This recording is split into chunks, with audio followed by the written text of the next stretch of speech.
Olá pessoal, bom dia. Hoje a gente vai dar continuidade à questão do estudo das medidas provisórias. Na videoaula passada nós falamos bastante sobre o processamento da medida provisória e hoje a ideia é a gente finalizar esse conteúdo, certo?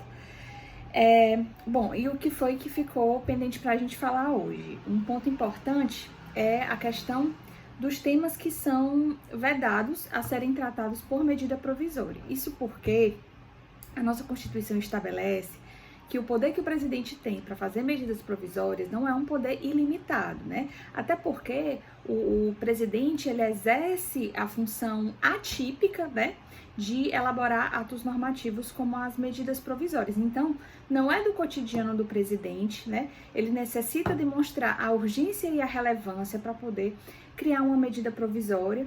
Então, ele não pode fazer uma medida provisória sobre qualquer tema. Então, o presidente, será que ele pode criar uma medida provisória, por exemplo, para determinar a pena de morte ou para flexibilizar, alterar o Estatuto do Desarmamento? Será que ele pode fazer isso via medida provisória? A resposta é que não, certo? Por quê? A própria Constituição estabelece, lá no artigo 62, parágrafo 1º, quais são as matérias sobre as quais é vedada a criação de medida provisória. Tá? Então, lá diz que o presidente não poderá criar medida provisória que trate sobre direito penal, então ele realmente não pode estabelecer a pena de morte, ele não pode diminuir a maioridade penal, ele não pode flexibilizar o Estatuto do Desarmamento, não pode criar um tipo penal novo via medida provisória, tá certo? Não pode tratar sobre direito penal, processo penal, direito eleitoral, né? Já não pode mudar uma regra, por exemplo, sobre eleições, sobre partidos políticos, sobre direitos políticos de um modo geral, nacionalidade, cidadania, não pode mexer em questões orçamentárias, organização do Poder Judiciário, do Ministério Público, sobre carreira, garantia, né, dos membros dessas carreiras. Não pode também criar uma medida provisória que vise a detenção ou sequestro de bens de poupança. Isso, gente, é uma curiosidade, que eu não sei se vocês sabem, mas na época do presidente Fernando Collor, não havia essa limitação da medida provisória que não pode, né, tratar sobre detenção ou sequestro de bens de poupança e tudo. E na época do governo do Collor, ele determinou, né, o congelamento, o sequestro das poupanças das pessoas. E aí teve uma grande repercussão, muita gente perdeu muito dinheiro, muita gente ficou doente por isso, teve casos de pessoas que se mataram, enfim. Então, foi um momento bem complicado, até que foi criada uma emenda constitucional para alterar esse artigo 62, parágrafo 1º da nossa Constituição, incluindo, então, a proibição de, por meio de medida provisória, né, de qualquer sequestro de bens ou detenção de poupança popular ou qualquer coisa nesse sentido, tá certo? Então, é vedado por meio de medida provisória. Matéria que seja reservada à lei complementar, matéria que já foi disciplinada e aprovada pelo Congresso Nacional através de um projeto de lei que está apenas pendente de sanção ou veto do presidente, então o presidente não pode pegar um projeto de lei que já está na mesa dele, para ele sancionar ou vetar e simplesmente criar uma medida provisória para que a ideia seja dele, né, para que ele venda a ideia como se fosse dele, também não pode. Enfim, essas são as matérias lá no artigo 62, parágrafo 1º, depois você dá uma olhadinha nesse artigo, sobre as quais o presidente não pode tratar via medida provisória. É possível tratar sobre direito trabalhista? Sim, tá? Então, o presidente da República já fez várias medidas provisórias tratando sobre direito do trabalho.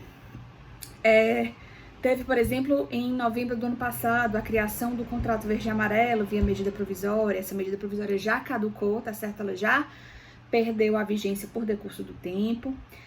O presidente criou novas hipóteses de saque de FGTS também por meio de medida provisória. Durante essa pandemia, ele já criou várias medidas provisórias para tratar de questões econômicas e questões trabalhistas, tá? Isso é possível, tá? Desde que não viole nenhuma cláusula pétrea, né? Não consista na violação ou prejuízo de direitos fundamentais, enfim. Mas ele pode tratar sobre direitos trabalhistas de um modo geral. O que é que acontece quando o presidente cria uma medida provisória, né? Qual é o impacto da medida provisória no ordenamento jurídico? É o seguinte: publicada a medida provisória, todas as leis ordinárias, certo?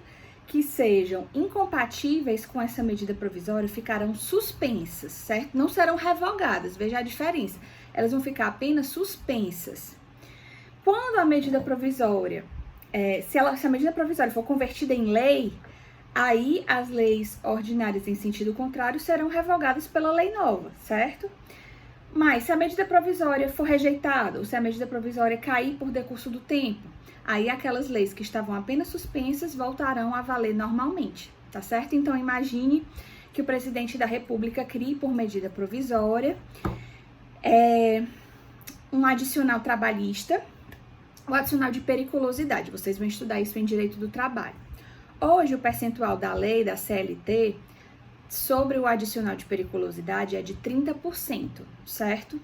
Imagine que o presidente cria uma medida provisória determinando que durante esse período da pandemia o adicional de periculosidade vai ser de 20%, certo? Ele pode fazer isso? Pode, via medida provisória. Durante a vigência da medida, o percentual vai ser de 20%. A CLT, naquela parte que trata sobre o adicional de periculosidade de 30%, vai ficar suspensa, só nessa parte que contraria, né, a medida provisória. Se a medida provisória for convertida em lei, aí a lei nova, né, vai revogar a lei anterior nesse ponto.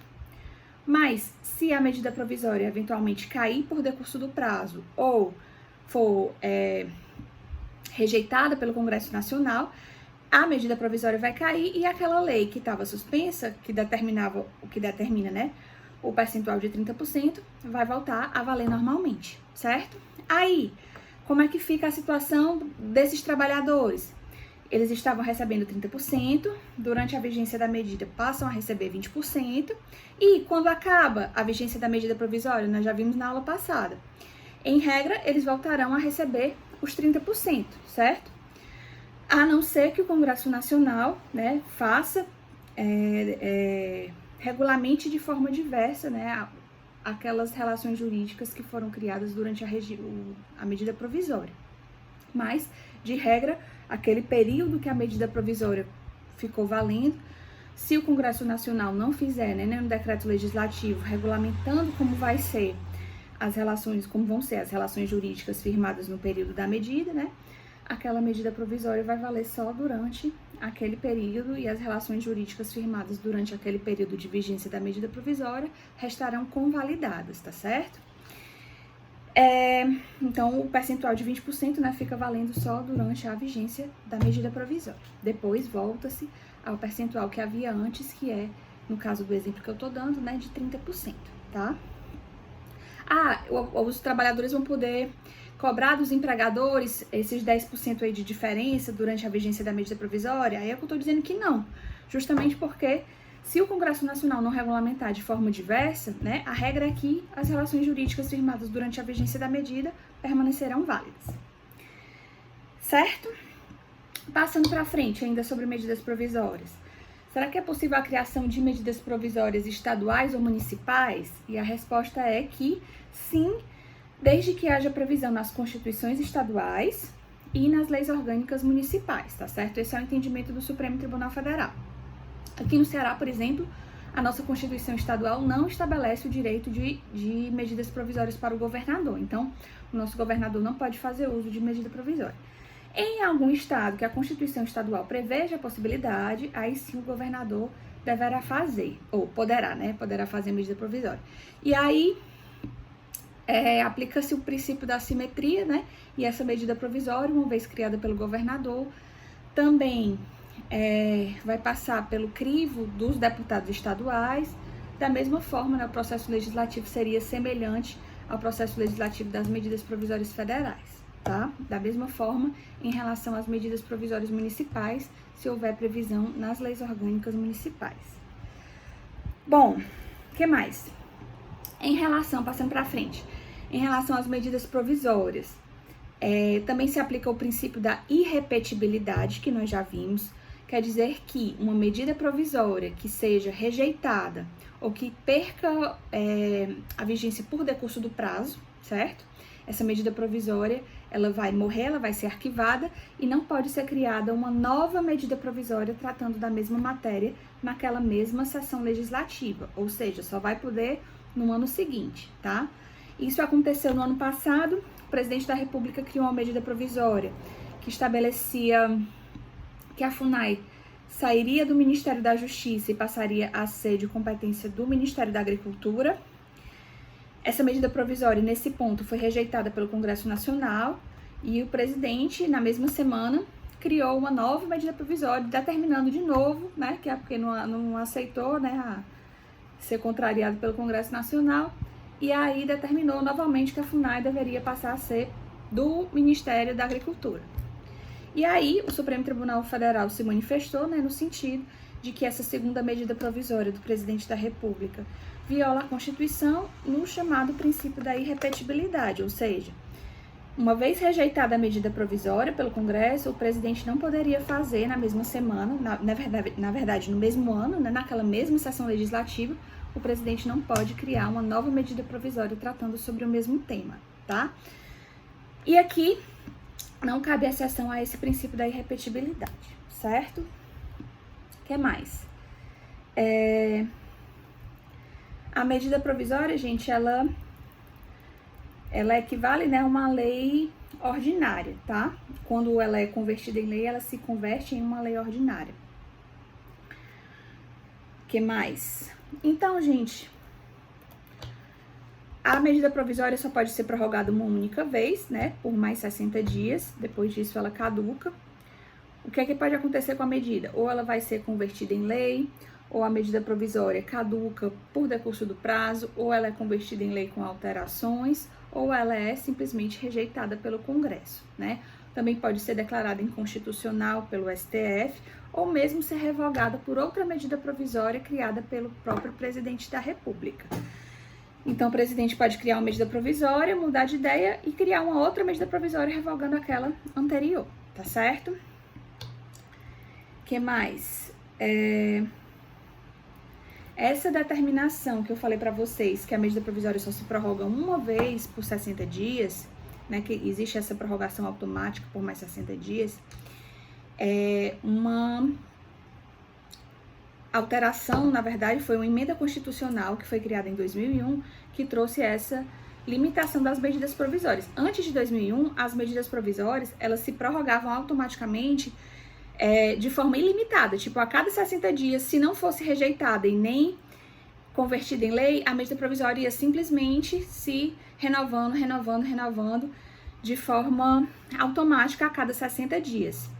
Só que isso, né, acabou gerando, gente, uma situação que a medida provisória de provisória não tinha nada. O presidente da República, antes de 2001, né, criava uma medida provisória, o Congresso Nacional não se manifestava e ela simplesmente ficava se renovando automaticamente e tinha praticamente a força e a vigência de uma lei, porque tinha a duração, né, ilimitada, até que ela fosse rejeitada pelo Congresso Nacional ou fosse eventualmente revogada por outra medida provisória ou declarada inconstitucional pelo STF, mas enfim, a maioria das medidas provisórias ficava assim por muito tempo, certo?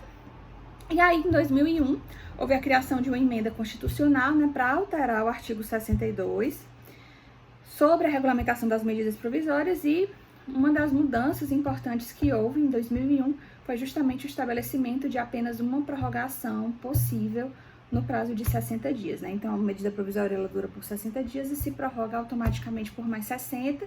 Depois disso, acabou. Se ela não for convertida em lei, ela simplesmente caduca, né, por decurso do prazo, certo? Bom, e agora a gente passa para uma próxima espécie legislativa. Nós já vimos emenda constitucional, medidas provisórias, leis complementares e leis ordinárias. E agora vamos falar de uma outra espécie que são as chamadas leis delegadas, tá certo? As leis delegadas, elas são pouco utilizadas. A última vez que elas foram utilizadas no início dos anos 90, tá? Os presidentes da República não gostam de fazer uso da lei delegada e eu vou já explicar por quê. É a espécie normativa, certo? Para quem quiser anotar o conceito. utilizada nas hipóteses de transferência da competência do Poder Legislativo para o Poder Executivo, previstas lá no artigo 68 da Constituição. Acontece, gente, da seguinte forma: o presidente da República pode pedir autorização para o Congresso Nacional para legislar sobre um determinado tema. E aí, o Congresso Nacional pode ou não autorizar essa delegação. Então, tudo começa com o presidente da República solicitando autorização para legislar sobre um determinado tema. O Congresso Nacional vai se reunir e, por maioria simples, vai decidir se aprova a delegação para o presidente desse determinado tema que ele pediu, ou se não aprova. Se não aprovar, o presidente não vai poder legislar. Se aprovar, o presidente vai poder legislar sobre essa temática. É por isso, gente, que essa espécie legislativa, ela não é utilizada. Tipo, a última vez que foi utilizada foi no início dos anos 90.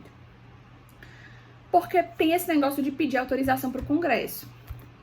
E normalmente os presidentes não querem fazer uso dessa prerrogativa. Já que eles têm a medida provisória, eles preferem fazer a medida provisória, né?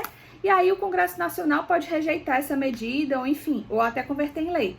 Mas esse negócio de pedir autorização para o Congresso, para legislar sobre um tema, né? É algo que os presidentes da República não gostam de fazer. Então, o presidente, se for algo urgente, cria uma medida provisória. Se não for nada urgente, cria um projeto de lei que vai passar pelo processo legislativo normal de lei complementar ou lei ordinária, conforme for o caso, certo? O fato é que existe essa espécie legislativa, né? Então, vocês precisam conhecer como é que funciona. O presidente pode pedir essa delegação, né, para legislar sobre qualquer tema? Não. O artigo 68, parágrafo 1º, vai determinar que não pode haver lei delegada sobre matéria reservada à lei complementar, matéria de competência privativa da Câmara ou do Senado, legislação sobre a organização do Poder Judiciário, Ministério Público, nacionalidade, cidadania, direito eleitoral, direitos individuais em geral, que mexe com orçamento público, tá? Então, fica também um campo de atuação muito restrito nessas leis delegadas. Também é outro motivo pelos quais os presidentes da República não costumam fazer uso, tá?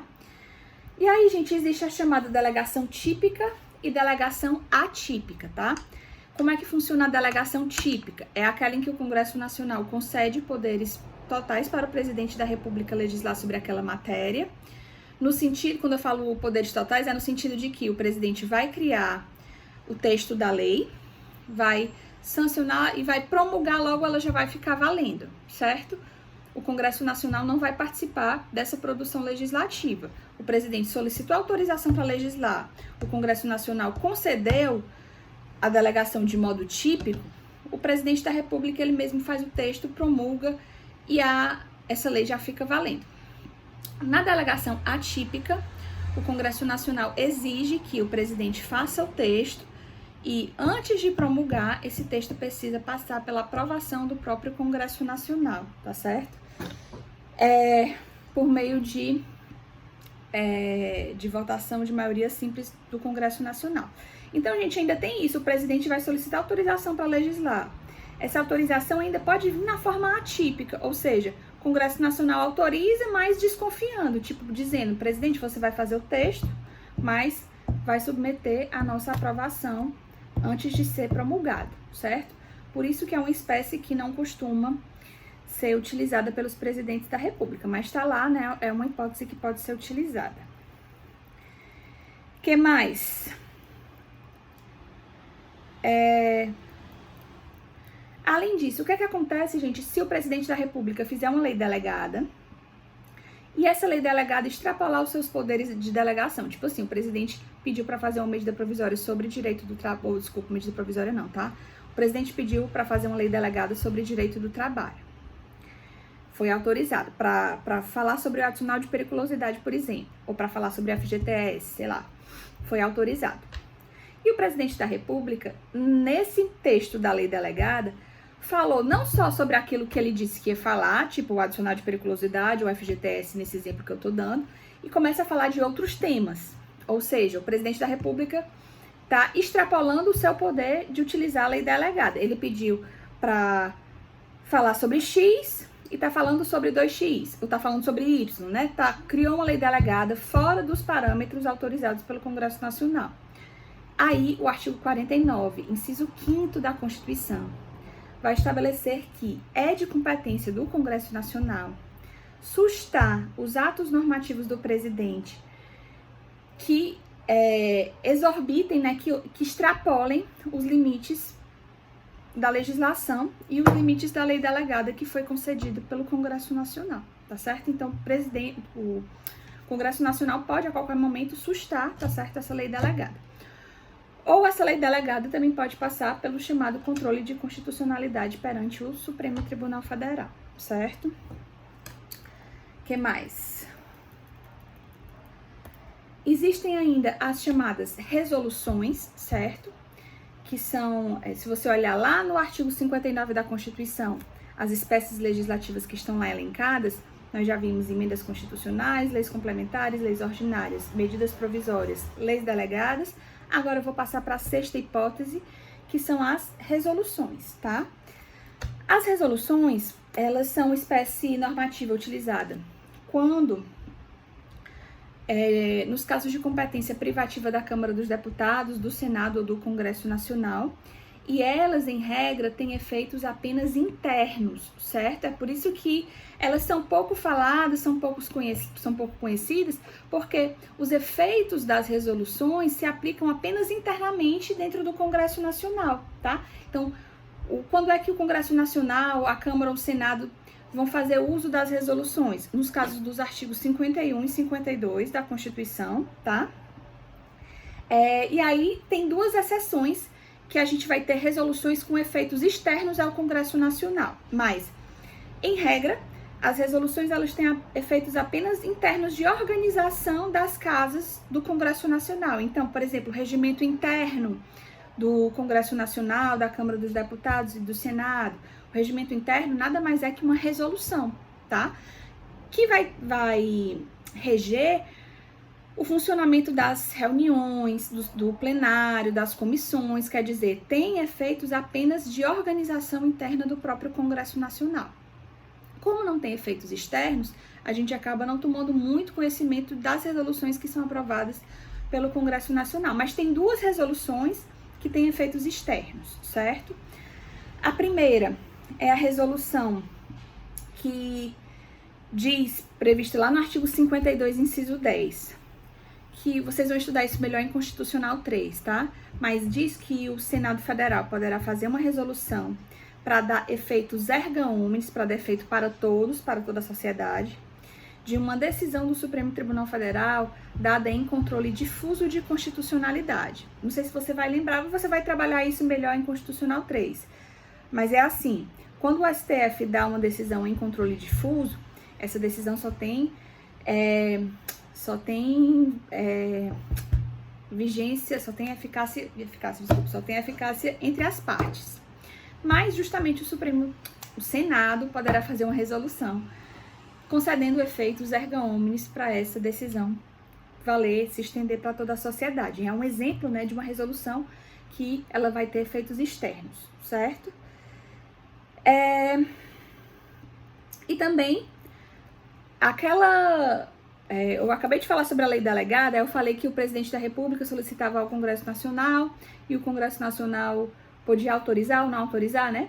Esse ato do Congresso Nacional de autorizar o presidente a fazer a lei delegada também se faz por meio de resolução. E essa resolução também vai ter efeitos externos, né? Ultrapassa os limites do Congresso Nacional, uma vez que é uma resolução que vai permitir que o presidente da República faça a lei delegada, seja de modo típico, seja de modo atípico. Então, é um segundo exemplo, né, de uma resolução que tem efeitos fora do Congresso Nacional. As regras sobre o procedimento das resoluções estão previstas no regimento interno de cada uma das casas, e para uma resolução ser aprovada, basta a maioria simples dos membros de cada casa, tá? Existem as resoluções da Câmara dos Deputados, e aí só vai precisar da maioria simples da Câmara, porque vão valer apenas para a Câmara. Existem as resoluções do Senado, e aí só o Senado vota, porque só vai valer lá no Senado. E existem as resoluções do Congresso Nacional, que aí vai precisar da aprovação das duas casas com maioria simples, porque vão valer para todas as duas casas, certo, gente? Bom, por fim, sobre os decretos e decretos legislativos, eu vou deixar para falar na nossa última aula, que vai ser quarta-feira, nossa aula ao vivo, tá? Às 9h30, e eu me coloco à disposição para tirar as dúvidas e para o que vocês precisarem, tá certo, gente? Obrigada e bom dia!